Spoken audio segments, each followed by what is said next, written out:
Right then, lads, welcome back to Cossy's Arsenal podcast. My name is Cossy, back at it again.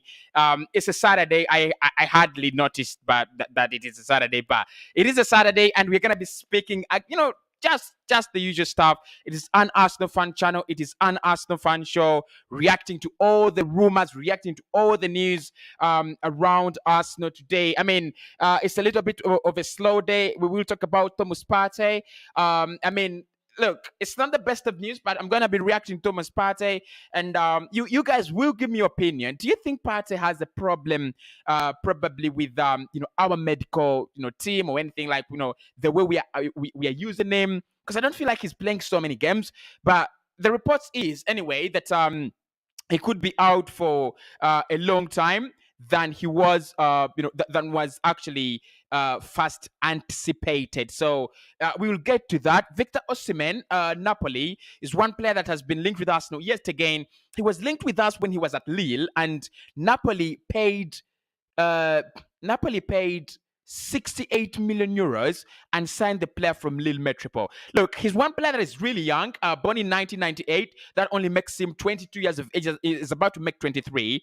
He's one that has not scored so many goals in one single campaign, but probably we'll try to get into the reason as to why Arsenal are being linked and how much the move could be. Because if Napoli took him in at 68 million euros, how much could he be? I've already told you early in the morning that if you're looking at one of those most expensive, African players, you're looking at Victor Osimhen. Actually, he must be the most expensive African player, unless I'm wrong. So we're gonna speak about Victor Osimhen as well.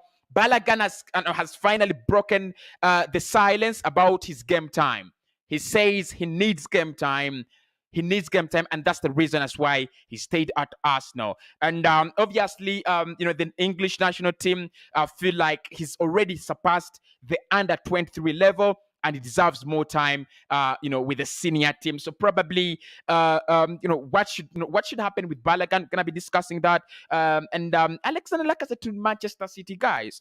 This is where I need your own, involvement. Sorry, I've not actually turned on the poll, but the question is, would you let Lacazette go to Manchester City in January? It's giving them the title for me. Look, we might not be that team that is in the title race with Manchester City, but we also have our own issues to deal with.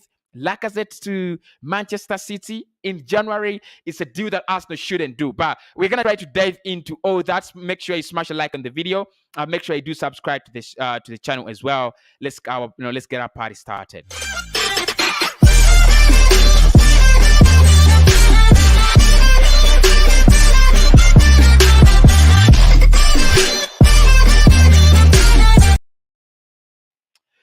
Yes, all right. So let's start off with Balogun, right? Let's start off with Balogun because with Balogun, there's been a lot of talk since he signed. Actually, even before he signed his new contract, there's been a lot of talk about where he would play his football, what is going to happen, things like that.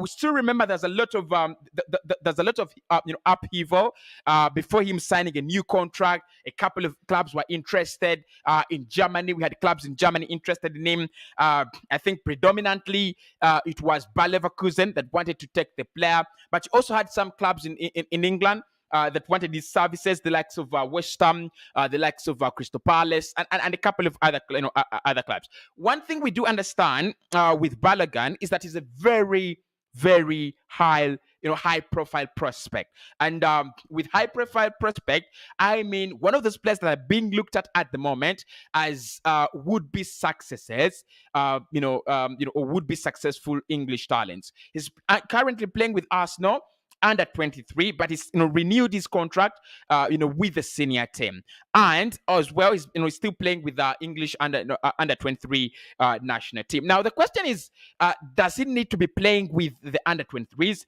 or we need to bring him on the bench to at least succeed Eddie Nketiah? So he's had a couple of words, and we're gonna try to dive into what he said and see, does it make a lot of sense? Is he is he really ready? Because that's a big question. Is he really ready, or is just one that is actually making a lot of noise? Because players always do that. We know that, they always do that. But this is what he said, and I'm gonna just read from my phone because I've not really got time to write it on my computer. So he said, I do feel like I'm ready for a new challenge, but I'm not sure what that might be. It might be a loan, or if needed at Arsenal, then I'm here. And the gaffer knows that. January loan likely, as reported last month. Now look, these are words of the player. He says, I do feel like I'm ready for a new challenge, from the under 23s. And he says, but I do not, but I'm not sure what that may be. Probably a loan deal, or something coming up at Arsenal if I'm needed. So look, and that really answers the biggest question: is he ready to go to the next step? Is he ready to go to the next level? We know he's a very good striker. We know he's a very, very young, big young prospect. That much we know. We've seen him, on his debut in the Europa League. His first, Europa League game ever. With the senior team, scored a beautiful goal with a very, very good finish. And now it's more like Arsenal are stuck between a hard place and a corner and a rock, right? It's like we are in there, we are being suffocated, in there. One is Lacazette and Aubameyang are going to go. It's only a matter of time. It's not it's not 2 years for Aubameyang to go, and it's not even a year for Lacazette to go. Lacazette's going to leave for the summer, in the summer, for any other challenge, whether he wants to go to City, wherever he goes. He's got to go. He's going to go. We understand, unless Arsenal do convince him to stay, or to change his mind otherwise. Aubameyang, I think, is not going to sign a new contract. Yes, he wants to be an Arsenal legend. He said that when he was signing a new contract. I think it was only in words. Yes, he scored a couple of goals for Arsenal, important goals, for us in important seasons. There was a time when he was the only goal machine. There was a time when he was the only source of goals we had. But to think about it, people,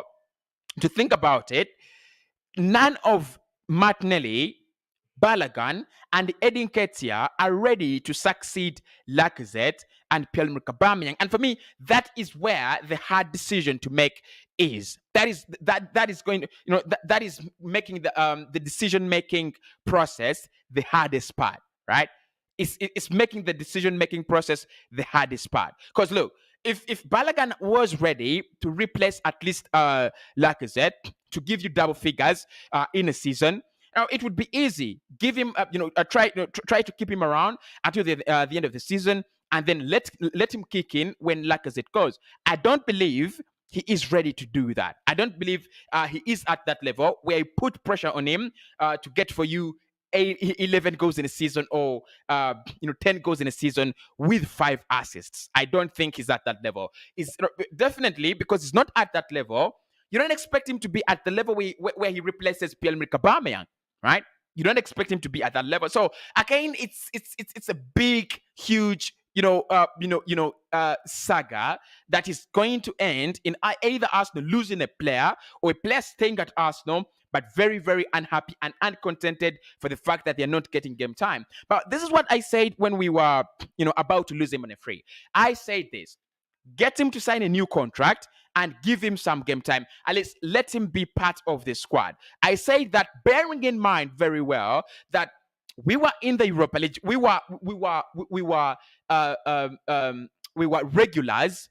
We were European regulars. And of course, don't blame me. In my life, I've never seen a season, right, where ever since I was born in 1997, I've never seen Arsenal in a season where we do not challenge anywhere in Europe. It's never happened.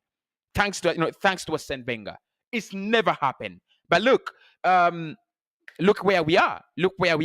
I'm 1 year, no Champions League. A full year, no Champions League, no Europa League. Thank God the season is actually flying very, very fast, so that we can actually get back to Europe. Because the feeling is absolutely disgusting that we're not actually represented anywhere in Europe. But the real fact and the real thing the real topic I would love to tackle in this video is Balogun is not ready, right? Balogun is not ready to be a regular in the Arsenal starting 11, despite the fact that we're playing his fellow kids, despite the fact that we are playing young kids, and and though that he's not ready, right?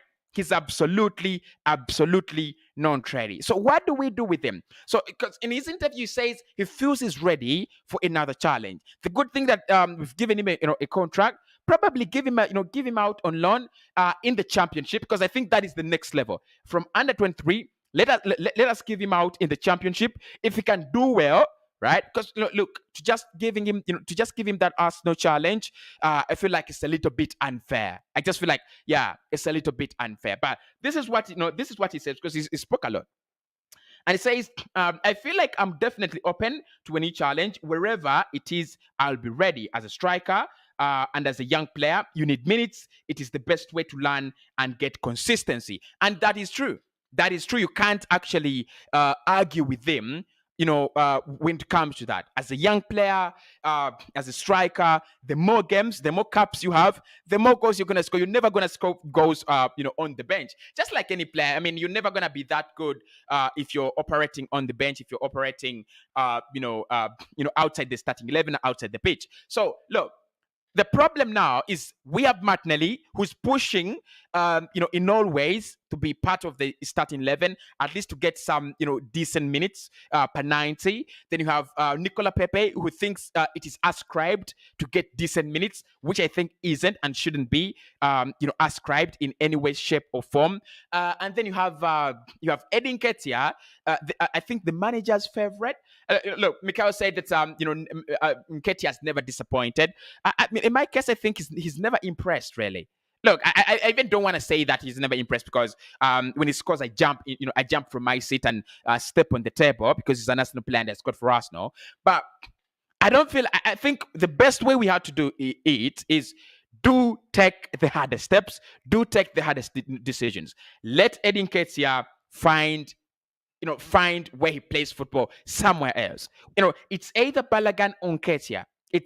It's not both of them for me, right? Unless one of them goes out on loan. But if you're keen on keeping one of them, around the squad, around the first team squad, it's either Nketiah or Balogun. And I'll leave the question to you in the comment section. So far, would you keep Balogun around the first 11? Or do you keep Eddie Nketiah around the starting 11? Let's continue with the interview. He also says it might be a loan deal, or if I'm needed at Arsenal, I'm here and the governor knows that. I would like to get minutes at Arsenal. I'm not sure what Mikel Arteta's plans.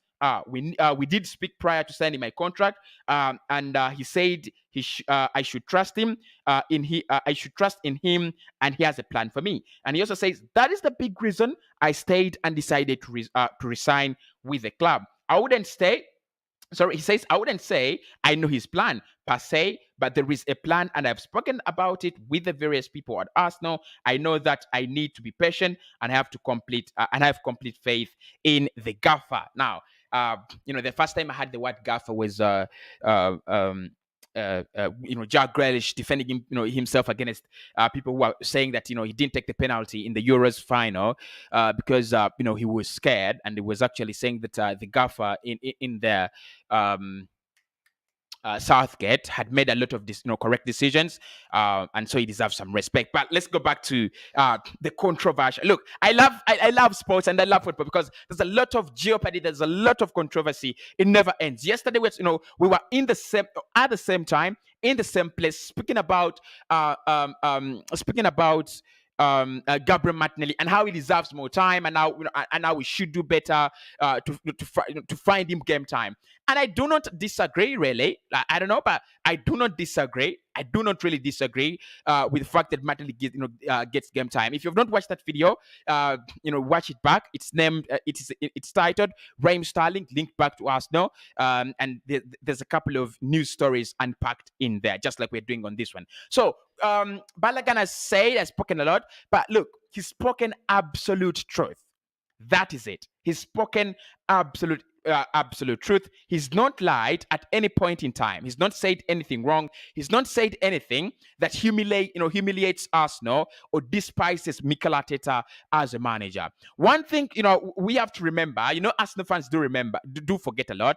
Football fans, sorry, very, very sorry. Football fans, we do forget a lot because you remember, guys, when he had not signed a contract, how many of you are calling for him to start? Many of you, right?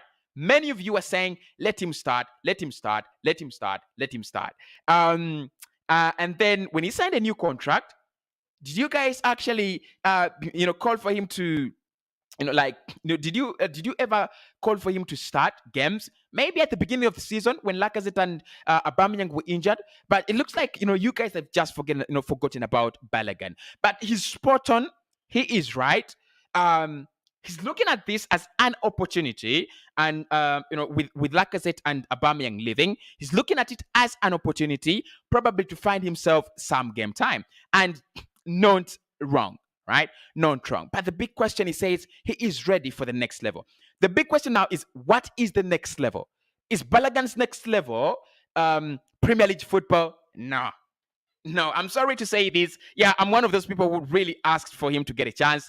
But look, with Lacazette and Aubameyang going out, we need prolific strikers. We need someone who is going to give us double figures. Yes, he's already giving us double figures in the under 23s, but this is a different kind of challenge. This is a very, very different kind of, it's a very different kind of test, right? Ask the likes of Christian Benteke, ask the likes of, Calvert-Lewin, it's difficult, it's different, it's difficult. So I don't feel like he's ready for the Premier League, but a loan deal would do well. I mean, we've had so many players that have done well on loan deals, and we've had so many players that have gone through loan deals. One of them is Emile Smith-Rowe, did very well, and you can see, you can really see the fruits. Edin Ketia has gone out on loan spells on a couple of occasions. I doubt he has really impressed on any of them, but he's another one that was helped by loan spells to get his form back and to really form the striker that he is today. Which other players gone out on loans? Reece Nelson as well, now on loan at Feyenoord. We spoke about him yesterday, and now his loan deal could actually impact him. And I said, probably if he can get himself to settle, it would be really, really good. So look, a loan deal at the moment, a short loan span, a short loan spell, for Balogun, probably 1 year, like one season, would do. Let's see how let's give him to a club like which club do I think would be decent? Because look, again, for me, I don't feel like he's ready for the Premier League. I wouldn't actually give him to a club in the Premier League. German, Bundesliga. Yes, he might go there if you get a club like Hertha Berlin, because again, Gladbach. If you give him to a club like Gladbach, Gladbach already, having players like Embolo, starting. So it would be really, it would be. It would be him fighting with Brice Embolo. I don't feel like he's gonna win that race anytime soon. If you give him to Bayer Leverkusen, they have Patrick Schick. I feel like Schick is just a revelation for them. So I don't feel like again he's gonna win that race between him and Patrick Schick. So I feel like you would give him to a club in the Championship. Balogun deserves to go to the Championship for. How many games do they play in the Championship? 45 in a campaign?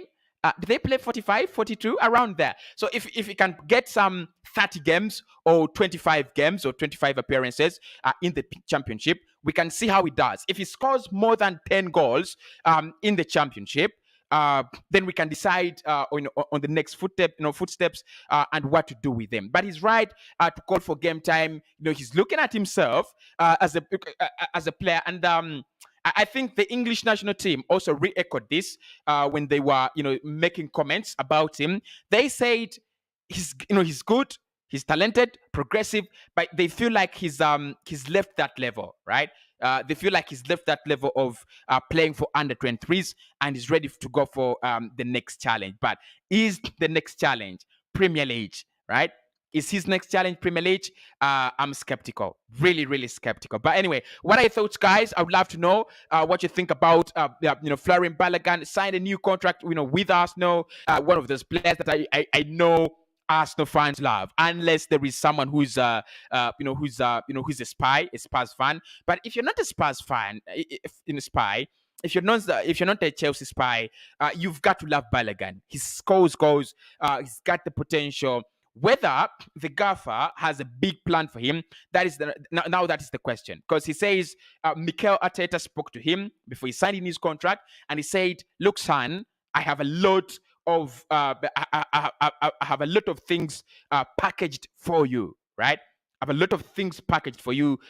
You need to sign a new contract. You need to trust me. There is a plan ongoing, and you're part of it." And look, I don't think Mikel Arteta this time, I don't think he lied, right? Let me just hold my pen because I've streamed a lot, really. I don't think he really lied this time. He didn't, right? Because if I am Balogun, I'm looking at the project that Arsenal are running, and it feels like maybe I could have a chance. Look, it's not a guarantee that because you're young and you're an upcoming talent, you're going to be you're going to be a straight call up in the Arsenal 11. Thank you so much, Glenn. He says 46 games in the in the championship. So look, what I'm saying though is it's not a straight call up because because these are his young teammates and things like that. No, I think there is something different with this group of players that is starting. Look at Emile Smith-Rowe. Look at Saka. Both as talented as Balogun, but their mentality, their character, and their willingness to take their game to the next level is absolutely over the top. It communicates the same with with Martin Odegaard. It communicates the same with Albert Samuel Konga, the same with Ben White. At times you don't even realize that this group of players, that some of them are below the age of 24, like Ben White and Gabriel, like Aaron Ramsdale. So you can see the heart, you can see the character, the willingness to fight, to get game time. If he can display that, give him the game time. But for me, look, to be fair, give him 46 games in the championship, where he can actually find himself doing all his stuff right together. So Balogun, yes, the gaffer has plans for him, and Balogun is right to think that he has a future at Arsenal because he's really talented, and we are grooming a group of young players that are actually very, very demographically similar to him. Right? They have I think if it is semantics, they share the semantics. They're in the same. Look, if it's demographics, they do have the same demographics, right? They do have the same demographics, but look, that doesn't really qualify, for him to be, getting, regular game time. Let him go to the championship. Let him go to the championship. Or in Germany, right? In Germany, because I feel like the Germany Bundesliga could give him even a better experience, by the way, because it is top tier football, first and foremost, in a big league. Second, and I feel like it is a little bit. He will get the rest he deserves because 46 games again for me, it's just too ridiculous. With for championship clubs that do not have that do not run wide budgets and do not have wide squads. So that's why you find that players are playing 42 games in a single campaign, right? And with Balogun now playing for the under 23s English national duty, 42 games. Well, the Carabao Cup, FA Cup, the initial stages. It's just it would be too much. So probably give him to a club like Hertha Berlin, or give him to a club like Schalke 04 in the German Bundesliga too, where things could be a little bit easier for him. And look, as a striker, he loves to score. So if you give him to a club in the German Bundesliga where goals do reign, the more he scores, the more he gets himself onto the score sheet, the more he's gonna feel like, yeah, I'm a good striker. And unlike putting him in a position where he gets game time, but he's tough to score. But anyway, we shall see what happens with the lad. He's already come out and cried for game time, same as Gabriel Martinelli. Yes, I think they do need reinforcements. I've been speaking about this with Glenn Kitely, everything else. Make sure you do check him out. Check him out, by the way, my brother. We've been speaking about it, and we say that the biggest part of a young star's game is reinforcements. Give him reinforcements. If he does well for the under 23s this weekend, let him make it to the bench probably in the next weekend. After that, give him 5 minutes, give him 10 minutes, probably just for issues of reinforcements and making sure that you keep the squad a little bit balanced than a little bit balanced than it is at the moment. There's so many players, there's just so many players crying out for game time, which is good, by the way, because now we have a formidable 11. So the rest of the players that are out of this 11, out of the circle, should be trying to create holes in the circle to get in. So if you're going to create holes in the circle to get in, you know what you have to do? You need to be a magician. So let's see if these if those players can actually be the magicians we need them to be. Now, speaking about magicians, we've been linked with a Nigerian magician. Overrated, not overrated in the sense that he's not good enough, but like highly rated. That's what I meant. Please, Nigerians, don't get to me. I know many of you watch my videos, especially people in West Africa. Don't get to me. Don't get on my case. Victor Osimhen is highly rated. Choice of words wrong. I correct my English. So we are linked with a very highly rated Victor Osimhen. Victor Osimhen, actually, that's the word, Nigerian striker, born in 1998, 22 years of age, is making 23 very, very soon. So, Victor Osimhen, the man. Just a little profile. Victor Osimhen is a Nigerian professional footballer who plays as a striker for Serie A club Napoli and the Nigerian national team. Born in Nigeria, Osimhen began his career in Germany at VfL Wolfsburg in 2017. He was born on the 29th of December 1998, and that makes him just 22 years of age. Born in Lagos, Nigeria. His height is 1.85 meters, weight 77 kilograms.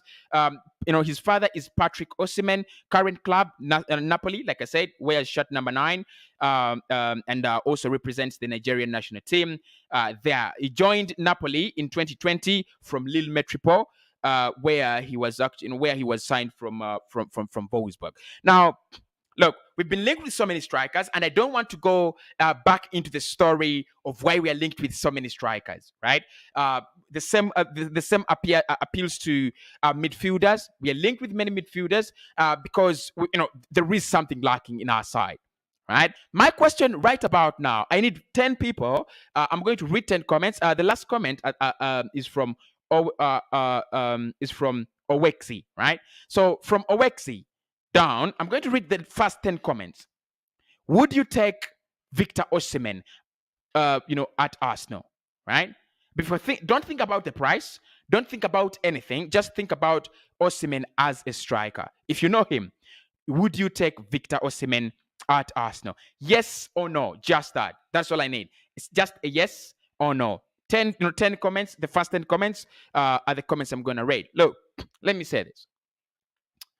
Osimhen has been linked with Arsenal for the second time in a space of it's 2021. Was linked with us in 2019, and now back into it. So in a space of 2 years, he's been linked with us, on double occasions.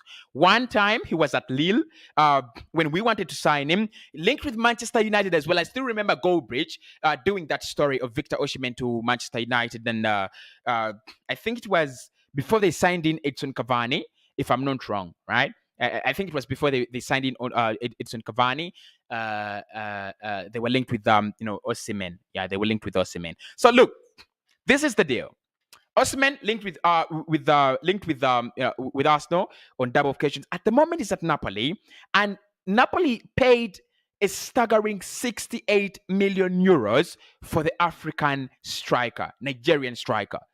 A staggering 68 million euros. Now that means one or two things, because he's 22 years of age. Napoli did very good, smart business. And yesterday I was watching Chronicles of Iguna, and we had an insight from an Italian expert who said if you compared Vlahovic and Osimhen, Osimhen is miles ahead. Osimhen is a little bit clear of Vlahovic. And he said the fact is that he's played at Wolfsburg, and showed to be a very good striker. Went on to Lille Metropole, showed that he's a very good striker with a lot of potential, and he's now at Napoli, and he's also consistently showing that he's a very, very good striker. If we look at his statistics before we get carried away, the 10 people, I'll start with Abdi, who says yes, you take Victor Osimhen. Bernard says yes, you take. Ricky says no. Arthur says, you've just said Arsenal. I'll read your comment because it's among the first 10. And Alan says no as well. So not yet 10 comments on Victor Osimhen. Would you take him? Would you not take him at Arsenal Football Club? So guys, these are the statistics of Victor Osimhen in his past in his career. 2016-2017, played 2 games in the German Bundesliga. That was his introduction to the stage. Played 2 games and did score a goal. Did not actually get an assist in that season. 2 games, understandable. Played 1 game in the DFL Cup, DFL Pro Cup in 2017. Didn't score a goal. Didn't make an assist as well. Went on to add 10 games to that in the season that followed. Played 12 games in the 2017-2018 season. 0 goals, 0 assists. Now, look, I know what is going on. You're saying, what the F is that, Cossy? Why do we sign a striker who's played 14 games, no goal, no assist? But look, he's 21 in 2020. He's 22 in 2021. That means in 2017, around 4 years ago, how old was he? 22 at the moment, minus 4. That's around. Is that around 18 years or 7? I think he broke out in the German Bundesliga at 17 years of age. So 17, you're still a young striker, just like we're speaking about Florian Balogun. So you're still a young striker. You're trying to impress. You're trying to do your thing, right? From there, from Wolfsburg, because he last played them in the 2017-2018 campaign, where he didn't score a goal for them, nor an assist. Right. Still, he played in the DFL Poco in that year. No goal, no assist. Right. From there, he went on to I think it was Racing Charleroi in Belgium. Now at Charleroi, he actually did well. In the 2018-2019 season at Charleroi, he played 25 games and scored 12 goals and 3 assists. That means in 25 games, he actually, engaged himself in 15 goals. That means that he only failed to engage himself in 10 out of the 25 games he played. I mean, that if you put it on paper, that is not what it means. But literally, if you are going to convert it, it means he involved himself in almost 0.9 games. Right, in that season, that was in the Belgian Pro League when they were promoted to the Belgian First Division. Right, not really. 2019, he played 9 matches for Charleroi and scored 7 goals with 1 assist. Literally, it was only 1 game where he was not useful. Right, only 1 game. That was in 2019, and that was in the Belgian First Division, A Europa League playoffs. 9 games, 7 goals and 1 assist. Then from there he moved on to Lille Metropole, where we're going to look at his record, because I think you can start judging him if you're merciful enough. You can start judging him at Racing Charleroi or Charleroi. But if you're really that man that looks for the nitty-gritties and you want Arsenal to get in a very good striker, then you start evaluating his performances at Lille Metropole. Now, Lille Metropole did spend a lot of time there as well. 2019-2020, I think it was only 1 season at Lille. 27 games, 13 goals. Right, and in that season, I think it was 20 years. Right? Because that is 2019-2020. I think 21, right? 21. So at 21, 27 games, 13 goals, right? That is in the French League R. But he scored more goals. He scored 1 goal in the French Copa, in the French, in Copa de Liga. He scored 1 goal. He scored 2 goals for them in the, what am I saying? He scored 1 goal in the French Cup and scored 2 goals in the cup called Copa de Liga, and also scored for them 2 goals in the UEFA Champions League. So in that season, altogether, I won't count the games because I don't want to scare you away. But he scored 2. He scored actually 5. He scored 18 goals altogether with 4 assists. So that means he got himself directly in 22 goals for Lille in that one campaign. And that explains the reason why United wanted him in that campaign, why Arsenal wanted him in that campaign, why the likes of Inter Milan wanted him, and finally Napoli paid a hugely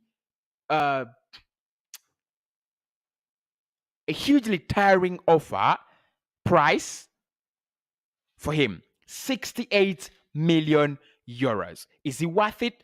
22 years of age. I think, if you look at the consistency with which he's been banging in the goals, you could say is one that has not yet actually arrived to that level where you buy him at 68 million. But because the prices have gone, have gone mad, Mbappe is 200 million, Haaland would be 150, Jude Bellingham is going to be 150, Jadon Sancho is 88, and all those players are in the same age bracket as Osimhen.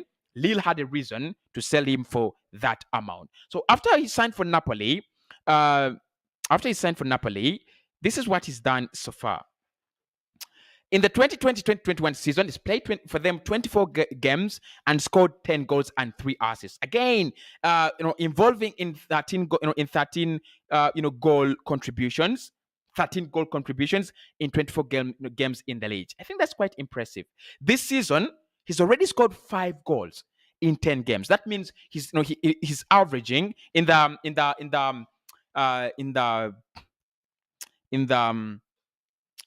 Italian Serie A for Napoli, he's averaging a goal per 2 games. I think he's doing well. He's actually averaging a goal involvement per 2 games, unless I'm wrong. But I think he's doing well, unless I'm wrong. All right. Let's see what you people say. Let's see what you people are still saying. Okay. Hassan, you said yes, Cossy. You would take him. Alan said no, you wouldn't take him at Arsenal. And Lucky said yes. How many comments are this? 1, 2, 3, 4, 5, 6, 7. So 3 more comments. I would love to know. Would you take Victor Osimhen at Arsenal Football Club? I would love to know. Is he the striker that you would go for? Based on the statistics that I provided with you, before we dive into how much he would cost and things like that, is he one kind of striker that impresses you, right? Is he that kind of striker that, you would love to see Arsenal taking, at the Emirates Stadium in our quest to find a new striker there? Okay, so look, I think the only statistics that I've not looked at is his, in the Coppa Italia last year, didn't score a goal there. In the Europa League, scored 4 goals in 3 games, right? So actually last season, he played for them 27 games and got involved directly by scoring in 14 goals. If you add assists, he got involved in 17 goal contributions. Yeah, that is good. I think it's good. I'm not going to get carried away, but he's really not bad. And I think one thing that you will love about him as a striker is because I'm literally before I came to this live show, I did go back and looked at a couple of clips and looked at a scout report that actually was outlining his weaknesses and strength. And I've also been able to look at some strength and weaknesses of him as a player. So look, one thing that I've loved about him is his progressiveness. And look, I've already said this with with the players that we've signed. The likes of Lokonga, progressive. The likes of Odegaard, progressive. The likes of Ben White, progressive. When a player is progressive, you do not fear to invest your money in them. It's like they're moving from one level to another. You don't know when they're going to arrive. It's the same thing with Osimhen. A lot of potential. You don't know when he's going to arrive. Probably he's going to arrive in the first year when you sign him at Arsenal. Probably in the in the second year. But one thing that I would take Osimhen for over Dusan Vlahovic, and that is the second question. Is it Vlahovic? Is it Osimhen? Type in the chat, guys. Type in the chat. Right? First 10 comments, I'm taking those. Right? I'm going with the first 10 people. It's like a poll because we've not done a poll. So our poll is it Vlahovic? You would sign from you'd sign from Italy, or is it Victor Osimhen? Look, let's say this, right? Let's say this.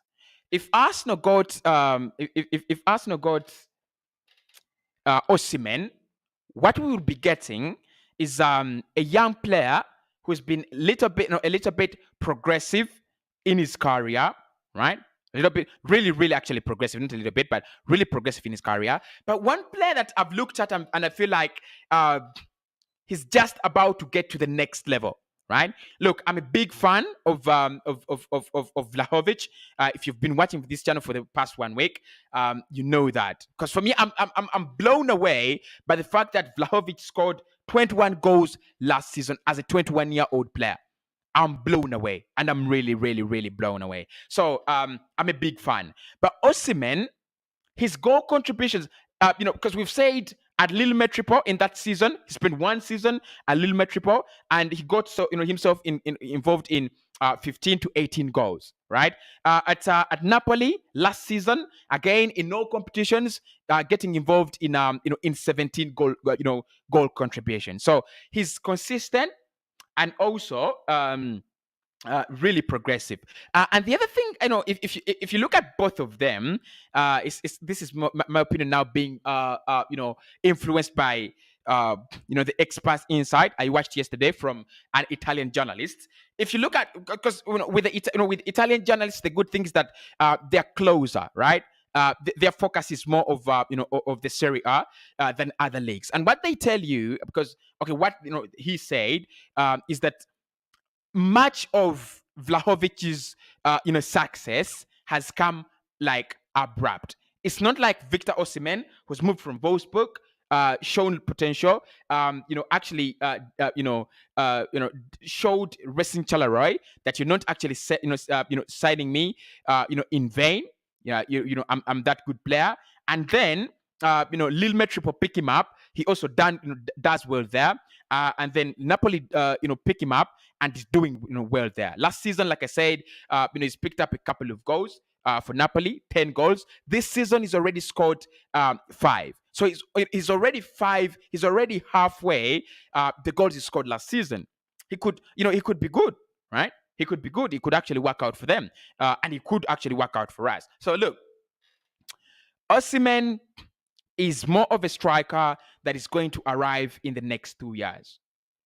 Vlahovic, however much he scored 21 goals last season, and has already had 8 this season, might require some more time, right? And I think the good thing with the Osimhen is that he's actually traveled. Literally, he's traveled. It's only Spain in the big 5 leagues. Is Spain and where hasn't been? He's in Italy. He's been Germany. He's been in France as well. So in the top 5 leagues, it's only Spain and the Premier League that he's not been to, right?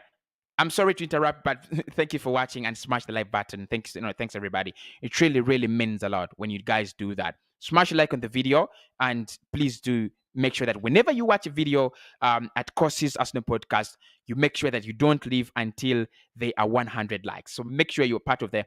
All you can do is smash 1 like button. I do that all the time. I do smash the like button for myself on the video, but it's not enough. 1 like is not enough. 10 likes are not enough. Even 100 likes are not enough. If we can get the streams to past 500 likes, right, it will be absolutely massively appreciated. Okay, guys. So Victor Osimhen, he's got his advantages over Dusan Vlahovic. Vlahovic is a good striker, but he has not tested the waters. I just feel like Osimhen is a little bit more tested than Vlahovic, because Wolfsburg, Charleroi, Lille, now it's Napoli. You look, even if it doesn't work out, you have a reason to sign him. And he's also still a very young player, 22 years of age. If he doesn't work out, he has a high resale value. And also based on the fact that he's been on previous teams and done well. If he comes to Arsenal, that would be his first failure. So if he doesn't work out, we actually sell him. But look, I think I would use a player like Victor Osimhen. Look, with the players that we've been linked with outside the Premier League, he's got the better numbers. Look, he has better numbers than Alexander Isak. To be precise, he has not. Look, Isak might be a talent, genuine talent, but Osimhen has better numbers than him in the past 2 seasons. It's the same thing with Dusan Vlahovic. Vlahovic scored 21 goals last season. Basically, he has better numbers than Osimhen. But if you look at the last 3 years, he's got better numbers than Isak, better numbers than Belotti, better numbers than Dusan Vlahovic. So his progressive rate is actually justified. Not the fact that he's actually just a one season wonder, but we've seen him do it consistently, at that level. And maybe that's the reason as why we would take him. But I don't want to form an opinion as early, because yesterday I was absolutely disappointed when when I was listening to Dusan Vlahovic and why Arsenal should actually sign him, because that was the purpose of the video. Why should Arsenal sign Dusan Vlahovic? And what the expert, what the Italian expert was saying is that Vlahovic is still inconsistent, and he needs more time at that level to prove. And also, the fact that we want to pay 80 million is a little bit excessive. Probably it should be around 40 million. And Fiorentina are trying to take advantage. But look, Osimhen as a player cost 68 million euros. From Lille to Napoli. How much do you think it's gonna cost? Look, I don't know. I just want to know what your opinions are. On if you take Victor. And then Wexy said, yes, you do take Victor. You take Victor as well. Ricky says, hi, Cossy. Dusan is better than Victor. And then Gogo, big up Gogo. Gogo is back as well on the channel. He says, Partey is older. Partey is older than his reported age. That's just his problem. Nothing like Juju. His body can't really carry the intensity of the Premier League. Really? Have we reached that level of Partey's fitness problems? We're gonna speak about Partey's fitness issues, but do you guys believe that Partey's problems are a courtesy of him not being able to cope up with the Premier League? Look, you could be right, but I don't know. I don't believe that. Honestly, I don't believe that. I feel like Partey is one hell of a look. Maybe if you're saying that his reported age is above and you have evidence, but if you do not have that, then it's absolute malice, right? It would be absolute malice. But thank you so much, Gogo, for coming back on the channel. I know many of you are not receiving notifications because YouTube is really sucking these days. I'm also not receiving notifications. I had this from Liga as well, saying that he doesn't receive notifications of his own streams. I don't know why YouTube is sucking these days, but guys, do not worry. Make sure you do check out the streams at 11 a.m. Check the channel. At 5 p.m. check the channel, and at 9 p.m. also do check the channel as well. So Victor Osimhen, I don't want to form an opinion as early. I don't want to form an opinion as early. Let's see how he does this season. Because again, he's a player who's just joined. He's in his second year at Napoli. So if he signed for 5 years, I don't think they're gonna just let him go in January, right? Again, he's not a January winter signing that Napoli would let go of. Napoli at the moment are in the title race. They believe they're in the title race. They believe they're doing absolutely a tremendous job, by staying up there and doing their thing in the Italian Serie A. Actually, if you look at how they're doing, they're leading the table with a goal difference of 20 goals, and they're joint top on points. They're joint top on points with with AC, because AC has 32 points and they also have 32 points. They have played 12 games already, so they're doing well. And I don't think they will let go of Victor Osimhen. It's the same thing I said with Lorenzo Insigne, right? It's the same thing I said with Lorenzo Insigne. And at 9 p.m., we will talk about Lorenzo Insigne. But look, again, I don't believe that they will let go of Lorenzo early. They have offered him a contract where they have slashed his wages by half. That's crazy.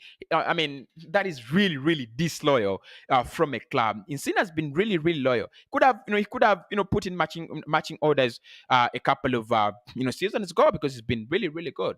But he's been loyal, and as a prize for his loyalty, they're saying you're gonna stay, by taking a pay cut. Absolutely, disgusting. But look, they're in the title race. They would love to be in the title race. It's one time where they're in the title race, and it is not Juventus chasing them, but it is the Milan brothers, Inter Milan and AC Milan. They look at it as a big chance, as a big chance to win the title. So Osimhen, let's see how he does this season.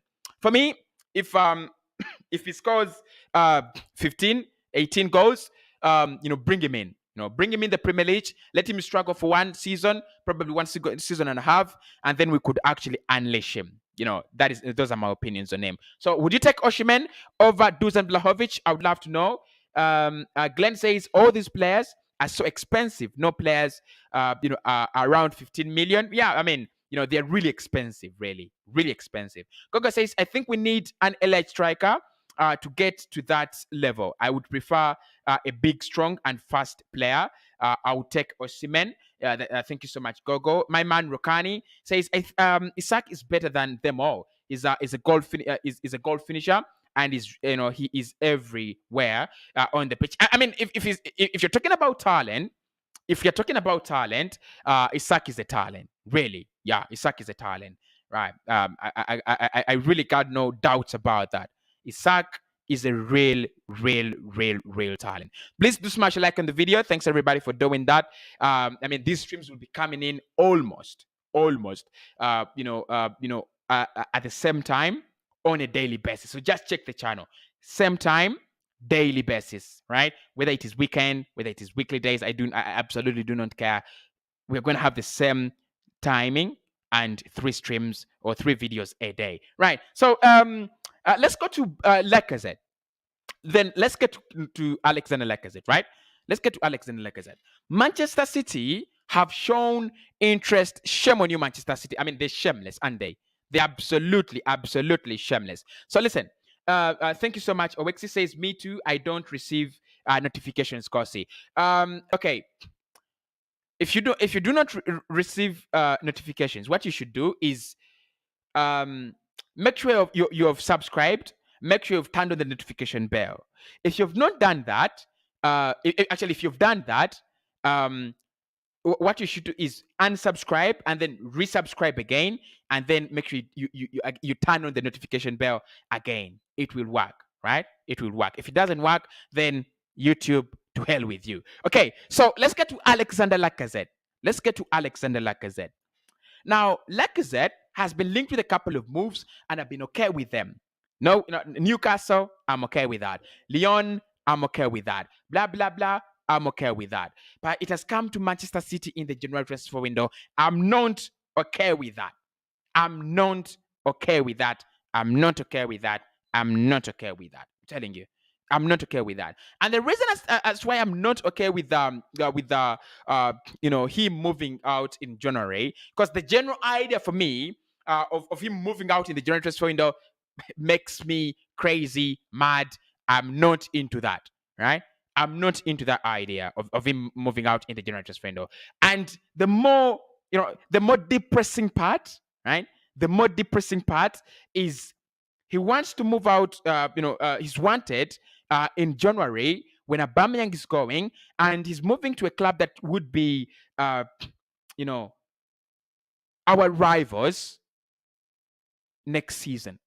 Because next season, if we get it right, we'll be competing with the likes of City. Probably not for the title, but trying to displace them on the table in the top 4, probably until the end, until when we cannot sustain the rest. Look, Lacazette going to Manchester City. I wouldn't want to see those old times come back. I don't want to see those old times come back. Honestly, I do not want to see them come back. Don't want to see them. The likes of Adebayo moving to Manchester City, the likes of Van Persie to Manchester United. It's bull. I won't even say the word. I hate it. I hate it. I hate it. I hate it when we lose our best talents to Premier League rivals. I hate it. Right? It's like losing your girlfriend to a classmate. Right? It's depressing. It's depressing. I don't want to see that happen. And worst case scenario is in January. Look, in the summer he might go wherever he wants. I don't think he's got that level of emotional attachment, to a club like Arsenal, where he's not been a big success. So I don't think he's got that emotional attachment that he want to move to a club to the Premier League and probably decide to go abroad. Otherwise, players that did have an emotional attachment to the club, like Fabregas, like Van Persie, moved to Chelsea and Liverpool, and Manchester United, respectively. So if he goes to City, I won't even blame him, because he won't be the first player, but not in January. I'm totally against him going out in January. I'm totally against the idea, right? Totally against the idea. Ricky says, Cossy, we don't need Victor because those Italian reporters are playing mind games. Honestly, if any Premier League club signs him, then they use that money to get Dusan Vlahovic. Gold on very, very small money. Glenn says, yeah, look, I get to that, Glenn. Alan says, I feel Ivan Toney is the man we need. I'm going to get to that as well. And then Glenn says to a classmate, look, yeah, it's like losing. Just imagine you have a beauty of a girlfriend, and it's not working out really, right? It's not really working out, and then you lose, right? The last thing you want is to, because it's a depressing relationship already. You don't want to add the depressing fact that you've lost your girlfriend again, who has caused you much problems and mental health, to a classmate. You don't want that. It's the last thing I want. And we've done these things stupidly so many times. Lost players to Man United, lost players to Manchester City, lost players to Chelsea, even Chelsea. Are we even rivals? Are we even competing with these guys? Because we've lost Ashley Cole there, right? We've lost beautiful players, to these players, to these teams, right? So it's depressing. I'm done with with all that sagas. But lastly, let me first handle that Ivan Toney comment. Ivan Toney would be a good striker, but he doesn't have anything better than Victor Osimhen, right? Maybe the fact that he's English, you might need to pay more money than you would pay for Victor Osimhen because of the English premium. Look, Brentford have really done well in terms of recruiting strikers. They've really, really done well. And let's give him time. I think him and Brian Mbeumo, one of them will be a star, right? One of them will be a Premier League success, but I don't know who, right?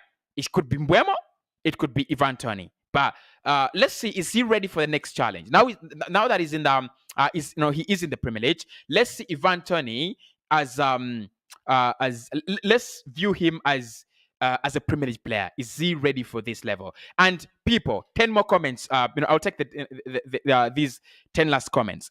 Would you take Victor Osimhen or Ivan Toney? Right? 10 people. Is it Victor Osimhen you would go for? Actually, the question. Let me rephrase the question. Isaac, Toney, and Victor Osimhen. Which one of them would you go for? Isaac, Toney, and Osimhen. Just let me know. Now, lastly, Thomas Partey, right? Lastly, Thomas Partey. Let me read this from Anas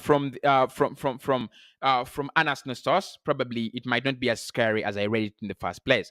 Thomas Partey has been delayed to join up with Ghana as Arsenal assess his groin injury, and he will well avoid linking. He may well avoid linking up with them at all. That is scary. Now, the Evening Standard report that Thomas Partey is yet to link up with Ghana for international duty, despite receiving a call-up. Arsenal are continuing to monitor the groin injury that forced the midfielder out of Sunday's clash against Watford. The Ghanaian FA have confirmed Partey won't feature against Ethiopia. Very good on Thursday. And and Simon Collins writes on Twitter that he doesn't think Partey will join them for the match against South Africa either. Neither club nor country want to risk Partey causing himself further damage, so they are waiting for a clearer picture of his injury problem becoming before making a decision. It is certainly far from the ideal time for Partey to be missing from action. Ghana playing their final 2 games of the current round of World Cup qualifiers, needing to finish in the top spot, and they start the week on they start the week 1 point behind South Africa in the group. Assuming South Africa win it, I'm not interested. But look, it's one thing I said in the morning, and look, when I said that in the morning, I was like, okay, I'm getting too carried away, right? It's what I thought. When I spoke about it in the morning, I felt like I was getting carried away, right? I was getting carried away. But it turns out that I'm not getting carried away. Eh? I'm not really getting carried away. It is actually a serious injury. I thought I was scared at first. I thought I was scared, but I'm not scared, and I'm actually not carried away. It's a serious injury, right? He's gonna miss both games against. He's gonna miss both games against South Africa and Ethiopia for Ghana. That means it's true when it is reported that he's a major doubt for the Liverpool game. But my question for me is, why is he on and off for Arsenal, picking up injuries on the pitch and now off the pitch, right? He was never like that. He was never like this in look. He was never like this during his time at Atletico Madrid. He was never picking up this sorts of injuries. What is the problem? I don't know.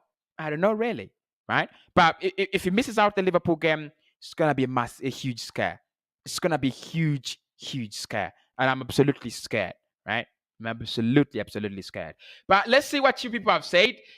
Vote, people. Make sure you vote by commenting. Is it Isaac? Is it Osimhen or Ivan Toney?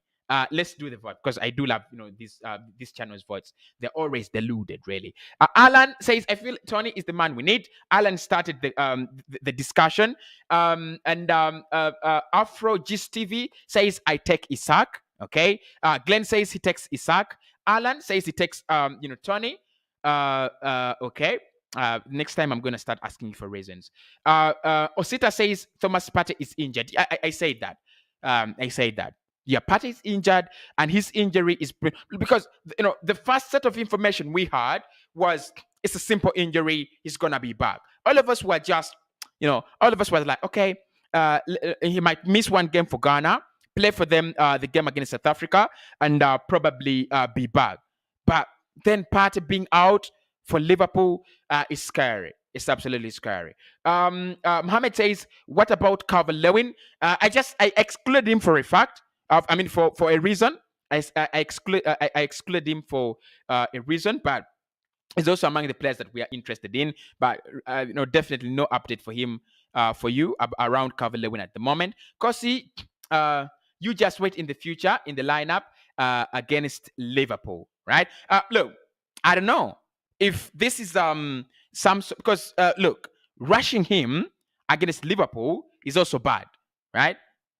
Why I'm afraid for Partey and Arsenal is it's not Liverpool only. It's not Liverpool actually.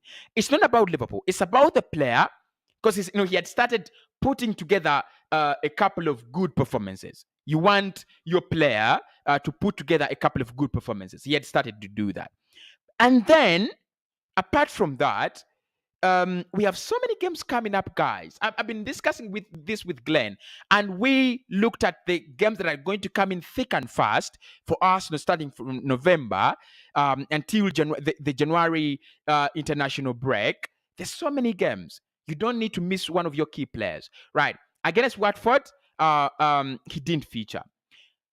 From Watford, Arsenal will play Liverpool in the next fixture. That is on Saturday, this coming Saturday, after today. Then we will play Newcastle the following Saturday. That is a whole week to rest, right? After Newcastle on the 27th, on the 2nd of December, how many days are those? 27th, 28th, 29th, 30th. Okay. 30th, 31st, first and second. It's around 6 days to rest as well, right? It's around 6 days to rest before we go for Manchester United. Then we'll play Manchester United on the 2nd of December and rest for only 3 days and play Everton on the 6th of December. After Everton, we shall rest for only 4 days and play Southampton on the 11th of December. Then we shall only rest for 4 days and play West Ham on the 15th of December. We shall only rest for 2 days. Then we go to Leeds away on the 18th of December. After that, after 18th December, we have only 2 days to rest. Then we play Sunderland in the EFL Cup. That is on the 21st of December. Then 4 days to rest. We shall play Norwich on the 26th. So literally, we are playing a game every 4 days. We are playing a game in December. Actually, in some cases, it gets to as tight as 2 or 3 games of only to rest, right? Because from 26th, that is in Boxing Day, we shall play game on 28th. Come on, this is crazy. This is crazy. Look, this is crazy. Norwich on 26th, 27th we rest. On 28th we play Wolves. Are these men mad? Are these men absolutely mad? They're absolutely mad, aren't they? And then from 28th, 29th, 30th, and then we shall play Manchester City on the 1st. And then we go into the international break. Strange of games, but it is hectic. As a content creator, I'm happy. As an Arsenal fan, I'm worried. These players are going to get burned out, right?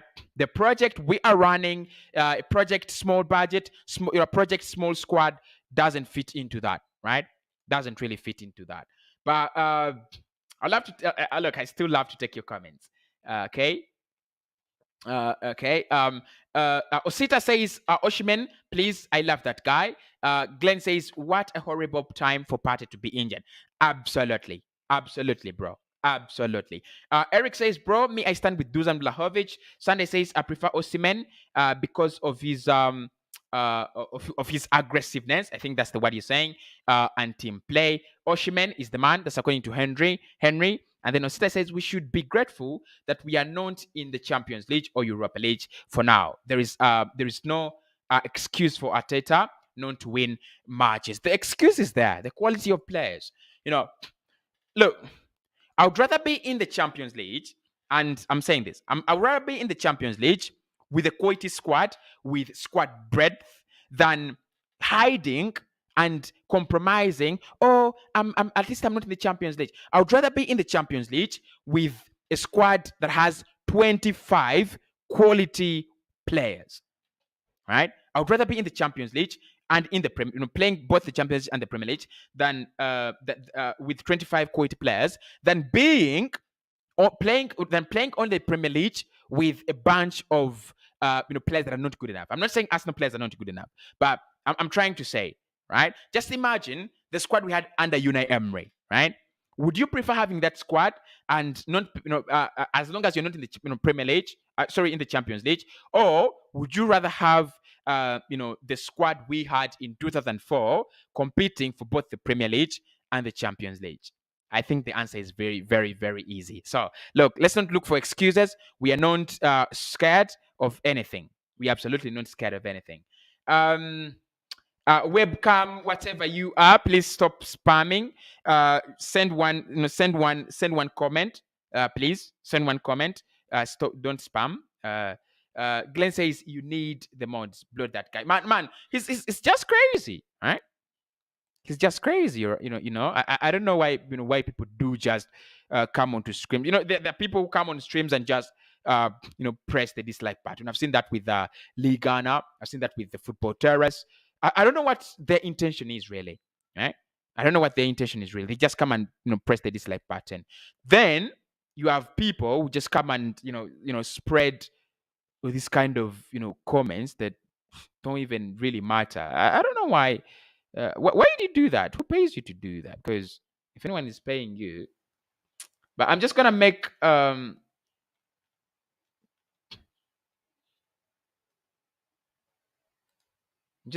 just going to block this guy, man, because not even timeout. Just gonna blame. I'm just gonna block him because this is crazy. Why would you spam my comments like that? I mean, it's like we are, we are fighting a war. I mean, I'm not at, I'm not on, I'm not at war with anyone. Oji says Arsenal should also focus on our midfield. Partey is out of AFCON while Xhaka is injured. Of course, if you've been following the channel for the past 7 days, we've spoken about at least 6, 7, 8 midfielders, right? Eric says those are United fans. Look, United fans, please. United fans, please. Let's keep it, calm. I watch Mark Goldbridge is a big United fan. I watch the Stratford Paddock. I watch Alice, talks football. Is it called Alice Talks Football? I think. I watch Adam McCullough, and I smash a like on the video. And my only comment there is good video. As simple as that. No need to hate. Please, I mean, you're in a difficult position, but please do not hate my streams. And this is purely Arsenal content. Purely Arsenal content. So if you feel like you don't want to spend time with us, talking Arsenal, then we are very, very sorry. Oji says, no, I am an Arsenal. No, I'm not really saying, we are not about you, Oji. We are about this guy who was spamming. I think it's called webcam something HD. No, OG, not you really. Not you really. Osita says we have major injuries at the moment. What's the news I'm hearing about Wilshere coming back, please? Now, Wilshere came back at Arsenal, not in that category of a player, but he came back because Arsenal wanted to help him out. That's the reason that's why he's back, at the club, right? They wanted to help him out, right? I want to thank Glenn because on yesterday's stream he smashed the 100th like. Today, be that lucky person to be not really lucky, but be that person who's really generous. Show me that you can smash the like button to at least 100, right? 100 likes. Thanks everybody, and thanks everybody for watching for the interview. I did with Matthew. It is in 893 views. Right, it is yet to be 24 hours. So thanks everybody for doing that. The channel is doing well at the moment. Average view duration has actually increased a little bit. Views, you guys are really viewing the videos, but you've never disappointed at that. And your engagement as well. So the like button and your comments are the only things that I care about. Your opinions really care and matter. And obviously, the fact that YouTube needs the likes. So please, if you want to support me, YouTube needs the likes. Thanks, everyone. Thank you so much. Oseda says, look, with Jack Wilshere, he's not coming back as a player unless Arsenal decide to do that. Okay. Unless Arsenal decide to take things far. But if Arsenal do not decide to take things far, he's not coming back in the category or caliber of a player. He's already at the club, trying to help him, trying to help himself in his career. How many subscribers are you on? I'm going to turn my subscribers back on. Actually, I turned them off and the like button before because of people who were really spamming, right? But I'm going to turn them on. I have 34,000 subscribers, right? Just really thank you so much. But my problem has always been other obligations and consistency. But I think I'll be a little bit more consistent. I pray that I am. Eric says, guys, hit it. Yeah, of course. Thank you so much, Eric. Let me display this comment. Let me display that comment. Thank you so much, Eric. Hit the like button, right? Hit the like button. It helps me your content creator. Of course, the only way you support your content creator, many of you would love to support me, and I'm grateful. But the best way to support your content creator is by smashing the like button and giving him your opinion. YouTube uses that those analytics and pushes the videos more. Obviously, the rest, what happens. So it's been an interesting stream. We've spoken about a couple of topics at length. I'll be having Glenn on today. So Glenn Kirtley, Everything Arsenal, will be coming on to join me for a show. I've done a show with him, and make sure you do check it out. Glenn Kirtley, Everything Arsenal. We did talk about all the possible transfers that could happen at Arsenal. For now, I'm gonna say bye. Give me 10 more likes before you leave, and I'll be absolutely forever in debt and grateful.